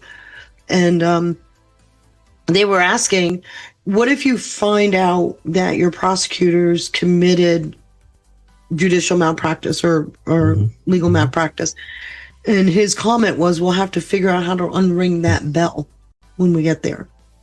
Because just think about the implication of that. If you can prove that they handled this case poorly and we got a bad decision because of it, what other cases were those tactics employed? But Sean and Feisty, they raided Mar-a-Lago. Yes, but let me also remind you that he stepped down as director of the FBI mere hours before Trump took office. If he were the scab everybody's painting him to be, why did he wait till Biden had no opportunity to replace him? Also remind you that Cash has talked about all of those files being found in the director's closet. Well, who the hell put them there but a director? This is, I'm going to reference the Q drop again. This is probably one of my favorite Q drops. They're really not just help me out in regards to all this, but help me out in my personal life too. Does emotion cloud critical thinking? Yes. My undeniable answer to that is it absolutely does. Well, are we just selective about where we apply that, or are we going to apply that in all facets of not just what we're analyzing, but life as well? I apply it in everything now. And I think it's important. Just my take. Whatever. You have to apply it with everything. And then of course we got this brings me. So Francine, I don't know if this helps with your outlook of Bannon, and I'm not here to change your perception. Of course we can't. But I think a little bit of context, a lot of context, will help with. I got to reference Song Babe, what she said. I would encourage refraining from making any final decisions. Well, let me point out something too. If you're going to go with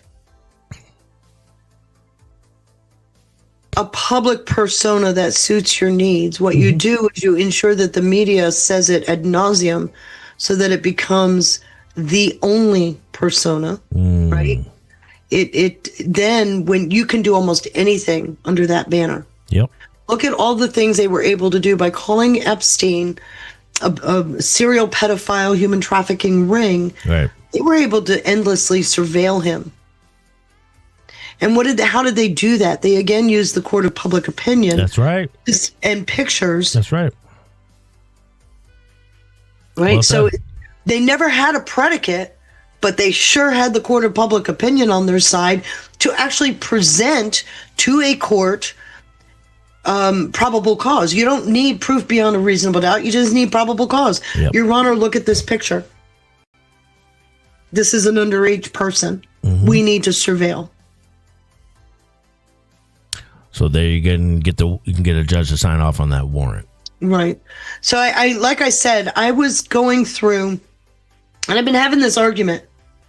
And I said, well, if we can debunk all these things about Epstein, pedophile, serial trafficking ring, blackmail, bribery, if you can, because it's all been debunked in the files. I've seen the documents, you know the documents. After chastising all three of the AI engines, because that was like the knee jerk. They went to that because they're synthesizing what's out there in the sphere. So it's still top of the fold kind of news, right? And so I'm saying, no, there's no actual provable evidence. And it would say to me, you're absolutely right. So I said, then what is the reason for the Epstein investigation? And it kept coming back to the same thing, his influence network. Kept coming back to it. Bamlo asked, are pardons worth anything? Yeah, you can't be tried on that case. Was he doctoring up documents or erasing evidence? I don't even know what the pardon was worth. Who's he? Was he doctoring up documents? Who are you referring to, Bamlo? Yeah, I don't know who you're referring to. Was he selling secrets or something? Bannon didn't have secrets. Bannon didn't have any secrets. Right.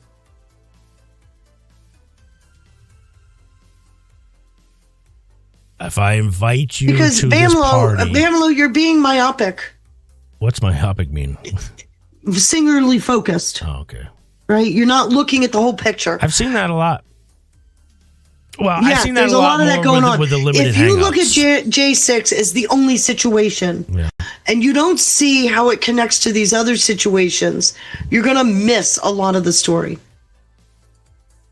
Yeah. And I'm sorry, but that's just the way it is. Well, that's a great... J6 wasn't a happenstance thing. It was planned. It was coordinated to do what? To paint Trump as an insurrectionist and everybody that came in, that supported him. So which is a very convenient tactic for limited hangouts, for the controlled op, to hyper focus on that one issue in order to captivate part of MAGA and get MAGA to turn on Trump. Which, yeah, again, can you add context if you're, as you said, the word myopic, if you're singularly focused on one what thing? is COVID about? COVID was about stymieing, and I'm not picking on you, Bamelo, just so you know. Yeah. COVID was about, a stymie against the Trump administration. It introduced, first of all, there was, because we shut down our economy. Don't forget the trade deal with China. That happened in January, but because the attempt to shut down our economy when we were in lockdown and Trump gave them 30 days. What happened, though? Our economy took a hit, but it recovered in record time and exceeded what it was before the shutdown by 15%. And you could arguably put... So what Trump proved is our economy is resilient when you clean something out. Yeah. So, but then what did they do? They bring in the mail-in ballots. They use that to steal the election. So now you got COVID and the election connected. And it all happens right after what? Mueller was a nothing burger. Epstein did not kill himself. The Hunter Biden laptop comes out. It distracts. It comes forward into some of these other things that are happening. COVID, the election, and now we're into Darncast, which is the Biden period. That was beautifully said. Yes. So and again, further proof that you got to factor everything. You got to pull it all together. You can't just hyper focus on one thing. Again, I'm not suggesting you are, Bamelo, and again, I applaud you for offering your challenges. This is how we grow. This is how we improve, and we really suss through everything going on. Is because you guys offer your challenges to this. Now, this brings me to what just happened today, Feisty. Yeah. Breaking, former UK ambassador to the United States. Let's not forget, Lord Peter Mandelson, a member of the House of Lords, has been arrested over his alleged relationship with Jeffrey Epstein. According to the newly released Epstein files, Mandelson was passing confidential government memos to Epstein. Officers have arrested a 72-year-old man on suspicion of misconduct in public office. He was arrested at an address in Camden on Monday, February 23rd, and has been taken to a London police station for interview, Metropolitan Police said in a statement. Now, wait a second, Feisty. Then, does this suggest we should be able to find Lord Mandelson evidence of his selling state or offering state secrets? Well, the FBI has very conveniently left out some documents, which, according to Todd Blanche, is because there are ongoing investigations. So they offered those documents to the UK? No, I think there was something, and I haven't found it yet. I think there's something in the communiques between Epstein and other people that give people that are interested in what these files contain a sense that there's information about them in the documents that aren't exposed yet. So maybe there is a CC, right? Then it was offered to them. Well, they may not have had it offered to them. One of the things that started to happen, one of the things that happened immediately when the Epstein files came out is there were people that went in and searched on their particular names. They wanted to see where they fit in. Why would you search on your own name? What that also tells me, if you're searching on your own name, then you already have concern that you're going to show up on the wrong side of the law, not because you're connected to Epstein, but by whatever the communique is that has your name in it. So that's what I'm saying. I am seeing something very different than what people think they're seeing. It's obvious. At this point, that's obvious. What I'm having trouble reconciling is how the hell they were able to arrest. We're either missing it and we haven't searched it in the Epstein files ourselves. Yeah, please help me. Because there must be evidence. There's either evidence in the Epstein files, Feisty, that give the UK enough ammunition to arrest Prince Andrew and or Lord Peter Mandelson, okay? Or that would suggest that they have sold or offered up state secrets, British state secrets, to Jeffrey Epstein. Or because they arrested a Lord, a member of the House of Lords. They arrested which actually, Feisty, okay, that flies in the face of what we were surmising the other night during It Needed to Be Said, that we're watching House of Lords taking down the Royals. So we now have one member of the Royals who was arrested. Not only that, we now have a member of the House of Lords that was arrested. That, I'm sorry, but those two arrests are significant to me. They contradict our no, they don't. Hypothesis. They do not. It does to me. Wait a minute. Okay. Wait a minute.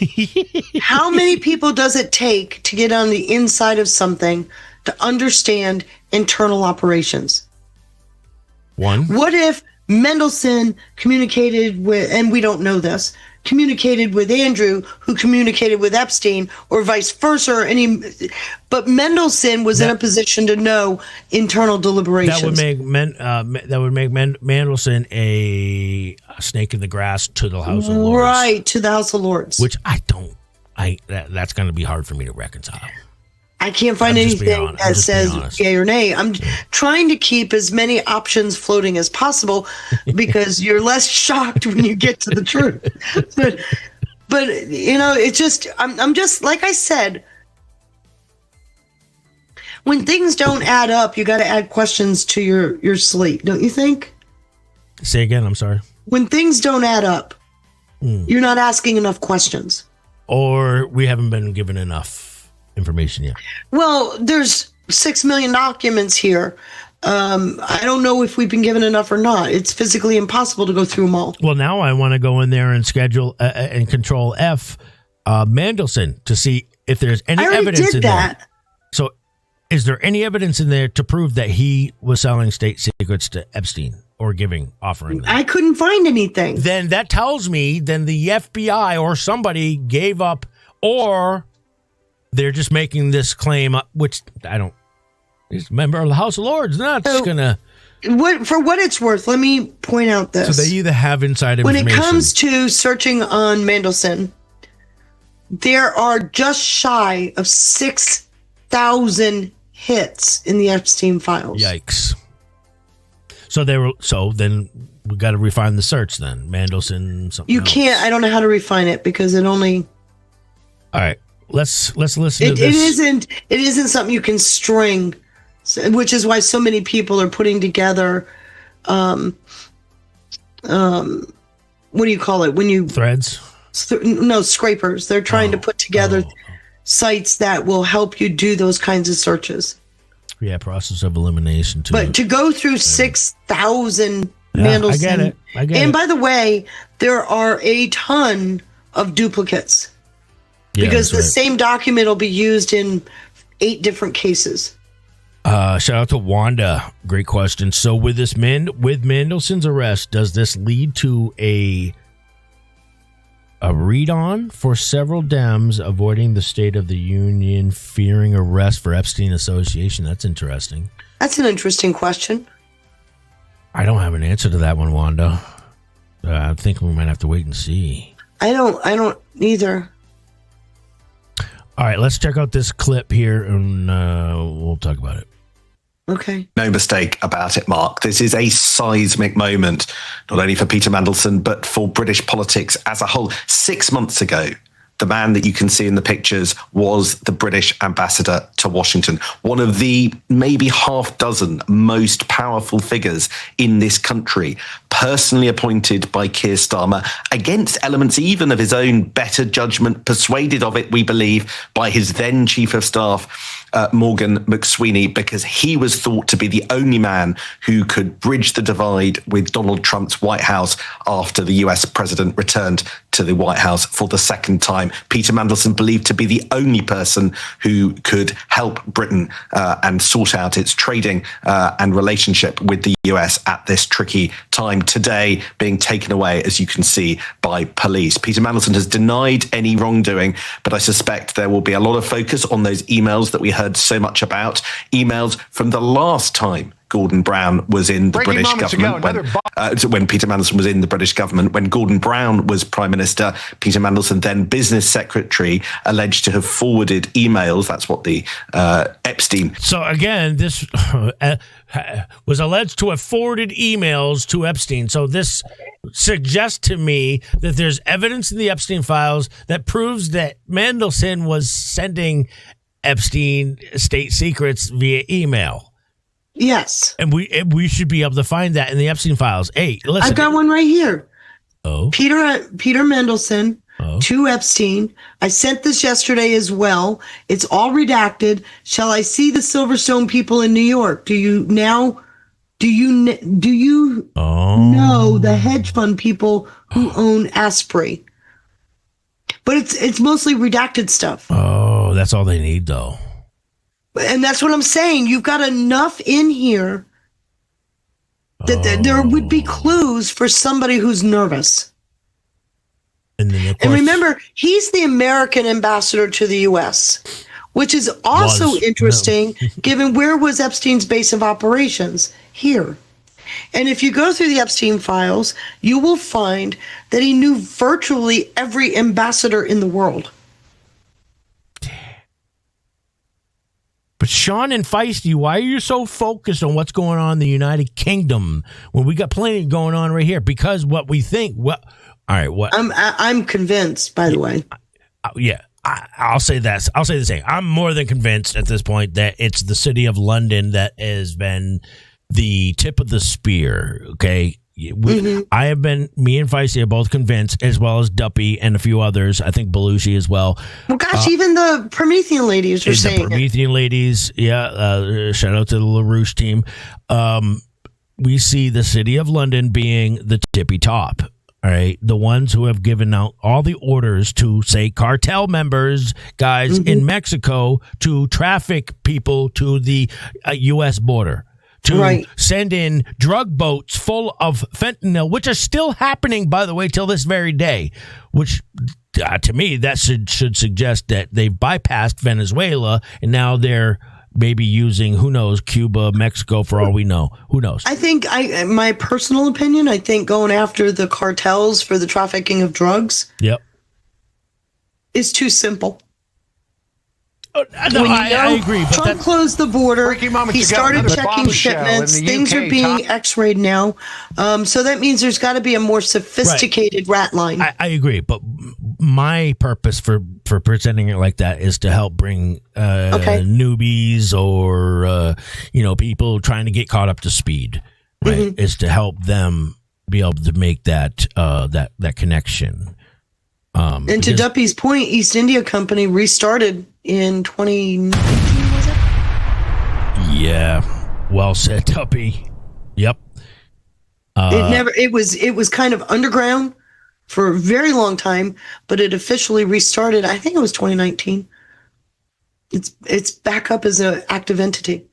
So I'm just, Sean, there's no way.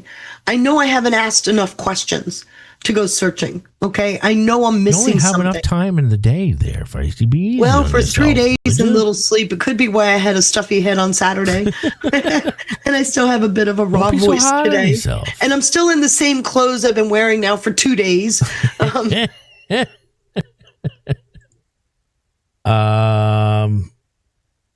All right, so I got this other clip, too. I'm going to cut that other one short and just go to this one because this one's been updated. But apparently this is a massive scandal.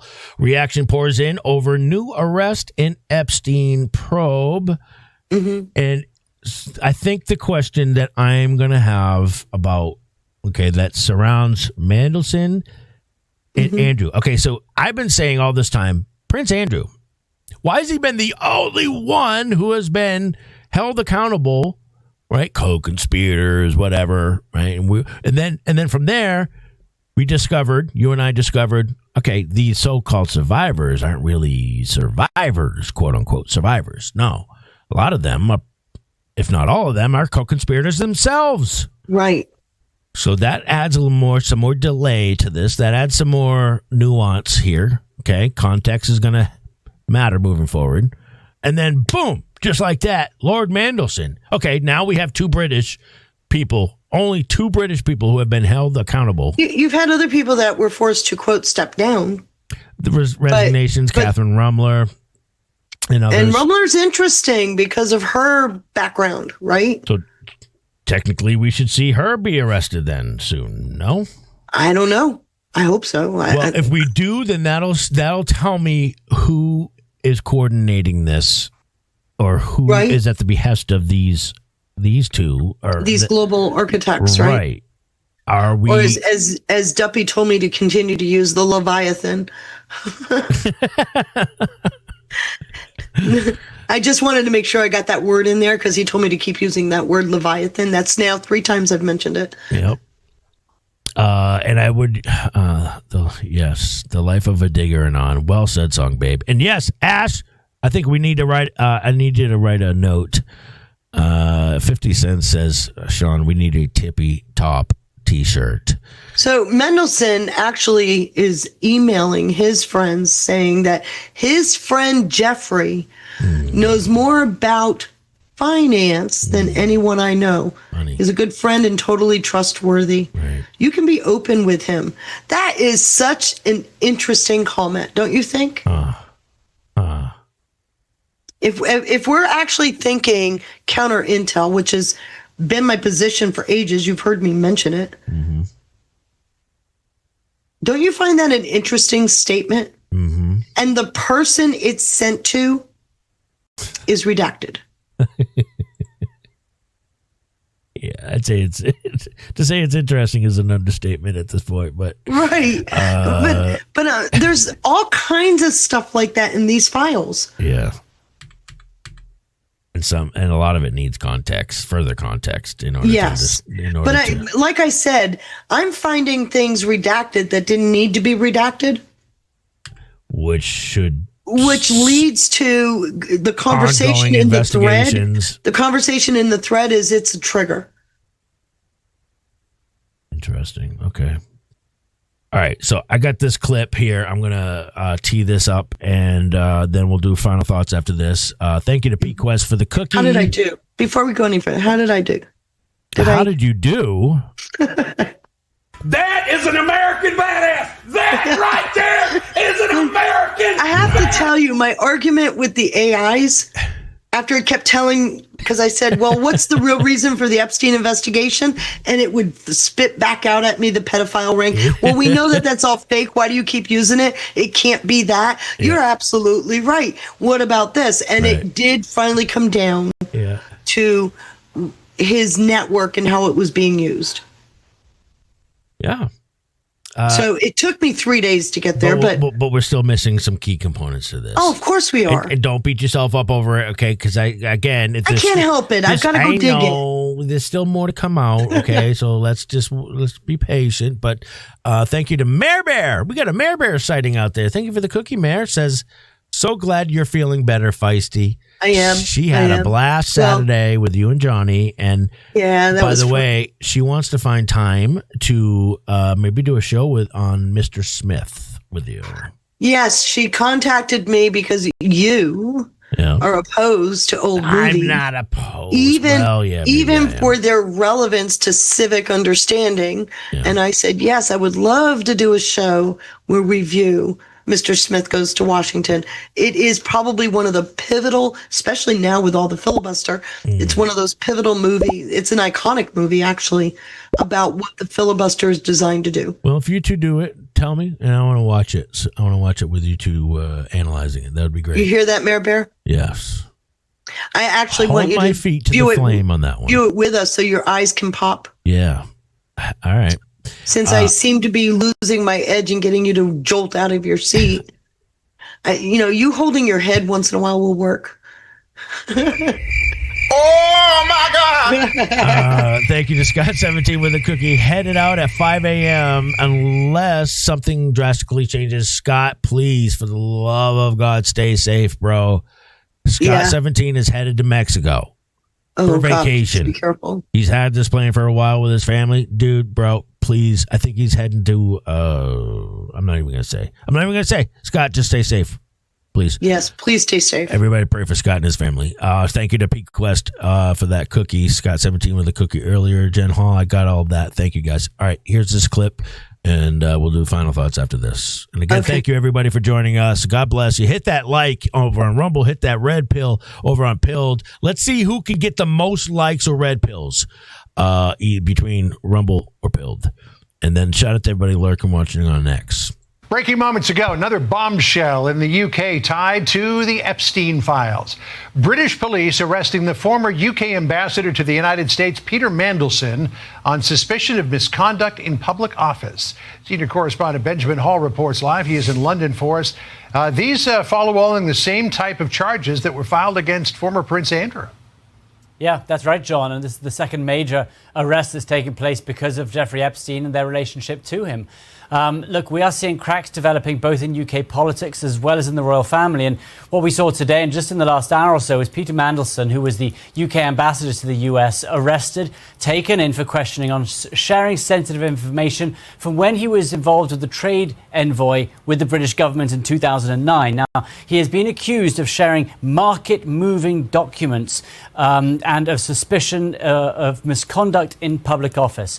Now, Mandelson was sacked back in September as the British ambassador, and the big questions are now moving on towards Keir Starmer, who appeared to know his relationship with Jeffrey Epstein when he hired him for that role. And so there are big questions being asked about how much Keir Starmer knew the Prime Minister and what his future holds as well. And then we're still hearing the questions within the royal family. Prince Andrew arrested on Thursday for the same charges of sending sensitive documents to Jeffrey Epstein back around 2009 when he was the trade envoy for the UK. And so these questions are being asked, and it remains to be seen exactly what will happen. But certainly we're seeing more arrests taking place, and I guess more eyes looking on who perhaps might be arrested next. John? All right, Benji Hall kicking us out this afternoon with the breaking news. Thank you, Benji. Sandra? All right, so John, let's bring in Niall Gardner now, the former ambassador to Margaret Thatcher and director of the Margaret Thatcher Center of Freedom at the Heritage Foundation. Welcome to you, Niall. Thank you so much for joining us. So please do weigh in on the breaking news. Well, thanks very much for having me on the show today, Sandra. And this is, I think, hugely significant news from London. Lord Mandelson, of course, was Keir Starmer's ambassador to Washington, and he was put in place by Keir Starmer, I think, in large part to sell what is known in the UK as the Chagos surrender deal, to try and sell that deal to the United States. Fortunately, President Trump intervened last week to condemn the Chagos deal. But Lord Mandelson really... I think that his arrest today in London, this is big enough ultimately to bring down the British Prime Minister. I mean, this is a massive scandal. Keir Starmer personally, of course, intervened to have Mandelson as the British ambassador to Washington. Starmer has faced intense questioning, of course, in the House of Commons and Parliament in recent weeks. There are growing calls for him to resign over this scandal. The charges against Lord Mandelson are extremely serious, basically passing on confidential British government documents to Jeffrey Epstein when Mandelson was business secretary. And so this is very high stakes. I expect that we're going to see the downfall of the British Prime Minister as a result of this in the coming weeks, even potentially in the next few days. Yeah, it's interesting. It's John Roberts here now. The release of these Epstein files has taken down a lot of people that are not the people that the people who wanted these files released thought it would. In terms of the charges against Mandelson, there's no suggestion at this point that I have seen of sexual impropriety, unlike with former Prince Andrew, who has faced accusations of having sex with a minor, which he denies. And then he was popped on these charges of misconduct in government, potentially handing over sensitive information. So this is purely about a friendship that Mandelson had with Epstein, which apparently continued after Epstein's 2008 conviction of sexual misconduct with a minor. So this is purely a business thing, a government and national security thing, and not a sexual thing, correct? Yeah, that's correct, John. This is about misconduct in public office, which carries actually potential life imprisonment for Lord Mandelson. So very serious charges, and it's also been revealed that Mandelson received a significant amount of money as well from Epstein. And so I do think you have all the hallmarks here of a huge scale British political scandal. I do think this is actually far more damaging and dangerous for the Labour government of Keir Starmer than the Prince Andrew story. That's a headache, of course, of the British monarchy. But the Mandelson scandal is massively damaging to Keir Starmer's own personal credibility. Did he mislead Parliament, for example, over the appointment of Mandelson? How much did Keir Starmer know, actually, with regard to Mandelson's ties to Epstein? And so this is one of the biggest political scandals in modern British history, and I do believe it's going to bring down the Prime Minister. Very interesting. To my point and my next question about who and how many may be coming next after this prominent figure, another involved in this probe. Yes, and I think this is a massive can of worms that's opening up, and it also reveals, in my view, the high levels of misjudgment, but also potentially corruption within the socialist Labour government of Keir Starmer. I mean, this government is going to collapse, I think, and I think that Keir Starmer's government is bringing the UK into disrepute. The appointment of Lord Mandelson was an absolute disgrace, and in fact, Starmer was warned by multiple British members of Parliament against this appointment, and it's now all blowing up in a massive way here. And I do think that the Prime Minister himself is going to be in a lot of serious trouble over the Mandelson appointment. So this is the latest, I think, latest twist and turn of what is going to be, I think, ultimately the biggest political scandal of recent decades in the UK. So, Niall, if, as you say, Keir Starmer was warned against this appointment, why did he go ahead and do it?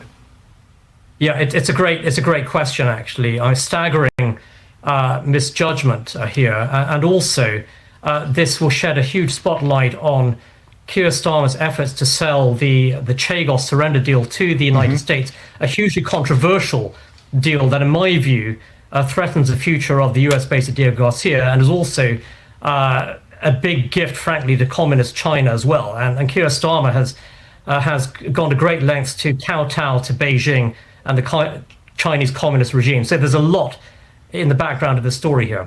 What did he say? Okay, can I point something out? One of the things I found are partial communications. Okay, and here's a good example of one. It is obvious that this email that I just pulled up randomly is a part of a much longer string of emails. Yet, not only is the content redacted, the only names released are Epstein and Mandelson in the email. And all it says was undecided till Wednesday is what it starts. And then it goes Thursday, meaning they're trying to schedule a meeting. So I will see you post for sales on Saturday. And, why would that be? Them? Are they trying to? It seems to me they're trying to cause people to question other things. And I just feel like a lot of these emails are triggers.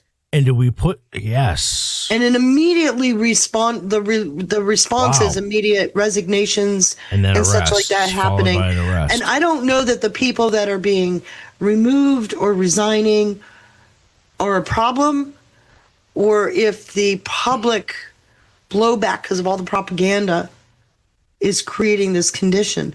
People are definitely, though, as you go through this, you can see where people are definitely concerned about how they may come across in this Epstein release that they fought for 2 decades not to release is damning to somebody. So it's either working out just as it planned. I think that's more the answer, but yes. Or the Epstein Transparency Act is an interesting thing when you read about it, because That's what Trump signed, by the way. So Yes. no, Massey did not. Anybody who tries to tell you it was Massey, no. It was Trump who signed the executive order. Epstein. Well, it was a bill that passed, but my point being, because there's other things in here, you can look up. Epstein had a lot of interest in fact, there's a conversation between Bannon and Epstein about Bitcoin and trying to get Mnuchin to help tighten the rules around that, so all the quote bad guys have nowhere to go with their money. So wait, interesting statement. It wasn't. You're right. It wasn't an executive order. It was a law. Wasn't an executive order though. No. Okay. So Trump signed it into law immediately. Yeah. But what I'm getting at is that was a campaign there's promise. So much more here. Yeah. Than what people think. And I think it's the beginning of a global takedown, number one. Number two, it's highlighting, without a doubt, weaponization of surveillance. It's all through this. And it looks like they figured out, and it may be because of the free investigation, but they started investigating way back in the 90s. I can go back to 2001 for some direct Title III surveillance initiatives that began. I can go back to 92, 3, 4, 5, and 6 and see where there's stuff there. So there's been this them and us thing going on for a while.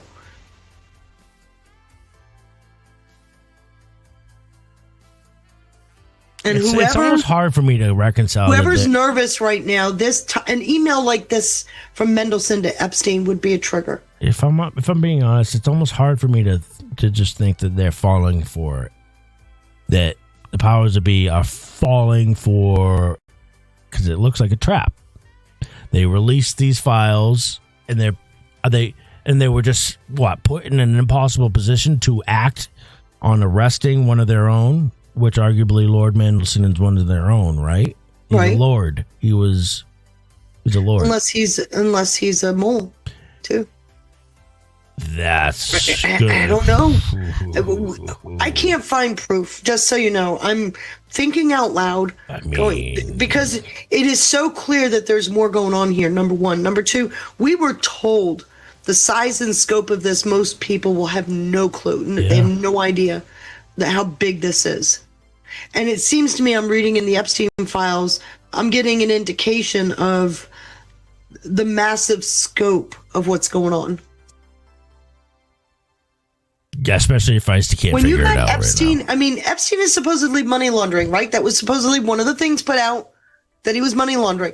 Why would he be advising Bannon on how to tighten up regulations and enforcement against illicit laundering through digital? Triple agent.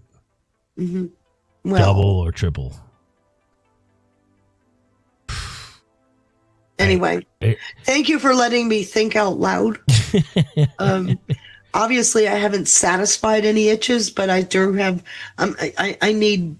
That has to be okay. I need some medication because I'm itching all over now. That has to be okay because you can't figure everything out all the time. Well, I think I did present the fact that it's not about laundering. Yes. It's not about bribery. It's not about blackmail. It's not about pedophilia. It's not about. Which we've been saying. We've been saying this, though. I've been saying this forever. We've been saying this for weeks, if not months. And what you just laid out just confirms it, it strengthens that hypothesis as well. Mm-hmm. So thank you, Feisty, for joining. Thank you, everybody, for kicking it with us today. I know I'll be live at 9:30 for the news. By the way, Maxwell was not a part of the sex part. There is no sex allegations. You got to dump that. Who, me? No, it's in the Rumble chat. I'm kind of laughing about it. There's no sex trafficking in these files. Just gonna point that out. There's no pedophile ring. Wanda. There's no Epstein trafficking case ring. is really a finance case. Maxwell and Clinton Foundation were the sex part. No. I used to think that too. Yeah, Clinton Foundation is also a finance issue. Yeah, and Maxwell was a scapegoat when they lost Epstein. But I mean, yeah. Feisty's nickname should be Holiday Inn Express, Duffy said. Feisty. Be Holiday Inn Express. Thanks, Duffy. Duffy, by the way, he doesn't troll you unless he likes you. I know, you've said that before. Yeah. He's still got to get in touch with me. Yeah. Thank you again, everybody, for joining. In case I missed anybody, I hope I didn't. I think I got Pete Quest, Kristen with a cookie. We will do it. Feisty, Mary, and I would love to have you hang out with us on Hidden Script. Look at that. Thank you, Pete Quest, and everybody. Who took home the leaderboard? Dixie took home the lead. Scott 17 in second place. Beer at the Parade in third place. So thank you, guys. Again, I'll be live with the news tonight at 9. Don't forget, guys. Oh, yeah. Don't forget. Tomorrow. I think we'll start at 8:30. Yeah, probably 8:30. I was going to say 8, but State of the Union starts at 9. Yeah, we'll start at 8:30 tomorrow night. The news will be started early, and it'll be a small panel. I don't like to have any more than 4 people on at once because it gets very cluttered and exhausting. So, so far, me, Feisty, Ash. Mm-hmm. If Johnny can't make it, so it's not too much. Duffy's banned. So I'm not outnumbered with estrogen. It'll be Pinata. I got to ask Pinata, but I got to find out if Johnny's even going to be joining first. So, like I said, Duffy is banned. He's not allowed. You hear that, Dups? Pack your bags. We're taking you on a guilt trip. So, thank you, Feisty. And I'll talk to you soon. Thank you. I enjoyed this. Good. I hope so. Yeah, that's it. I don't know who we're gonna go raid yet. I haven't even looked. Thank you, Feisty, and I will talk to you soon. Good night, everybody. Yes, everybody. Good night, and I'll if I don't see you for the news tonight. God bless. Stay safe. Stay dangerous, Patriots. Peace out.